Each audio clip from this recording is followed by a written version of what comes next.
नरवीर सिंह बदरपुर सैद फरीदाबाद हरियाणा के रहने वाले एक सफल किसान है। इसी गांव में उन्होंने अपनी पढ़ाई की है। स्कूली तालीम के साथ साथ नरवीर सिंह को खेती के गुण विरासत में मिले थे।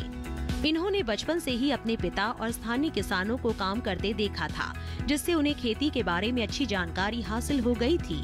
बड़े होने के बाद खेती को इन्होंने अपनी रोजी रोटी का जरिया बनाया। नरवीर सिंह जानते थे कि यहाँ का किसान पारंपरिक खेती में ही यकीन रखता है, लेकिन नरवीर सिंह को इस बात का भी एहसास था कि पारंपरिक ढंग से खेती करके रोजी रोटी तो चलाई जा सकती है, लेकिन जीवन में कुछ बड़ा हासिल नहीं किया जा सकता। वे कृषि में कुछ नया कर अपना नाम बनाना चाहते थे। नरवीर सिंह ने ऐसी खेती को अपनाया जिसमें वैज्ञानिक विधियों के साथ साथ पारंपरिक खेती का भी मिश्रण हो। इन्होंने खेती में उन्नत तकनीकों के बारे में जानना और सीखना शुरू किया और इस काम में नरवीर सिंह का मार्गदर्शन किया भारतीय कृषि अनुसंधान संस्थान ने। भारतीय कृषि अनुसंधान संस्थान के अनेक प्रशिक्षण कार्यक्रमों में हिस्सा लेने के बाद नरवीर सिंह के जहन में कुछ बातें एकदम साफ हो गयी। प्रशिक्षण के जरिए उन्हें खेती से जुड़ी नई तकनीकों के बारे में काफी महत्वपूर्ण जानकारियां भी मिली। नरवीर सिंह ने परंपराओं के इस लकीर को पार करते हुए नई तकनीक के इस्तेमाल से अपने खेतों में गेहूं और धान की पैदावार बढ़ाई और उनके इस फैसले की वजह से उनकी आय में अच्छा खासा इजाफा हुआ। नरवीर सिंह ने अच्छी गुणवत्ता वाले बीजों का व्यापार करने का फैसला किया।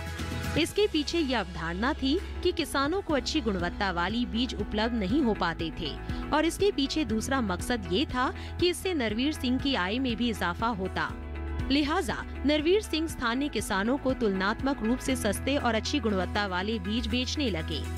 इससे उन्हें आर्थिक रूप से फायदा तो हुआ ही, साथ ही सभी किसानों से उनका संपर्क भी स्थापित हो गया। नरवीर सिंह जानते थे कि किसानों को बीज उत्पादन और कटाई उपरांत और प्रबंधन में अनेक कठिनाइयों को झेलना पड़ता है। लिहाजा उन्होंने भारतीय कृषि अनुसंधान संस्थान से अनेक प्रशिक्षण कार्यक्रम में हिस्सा लिया।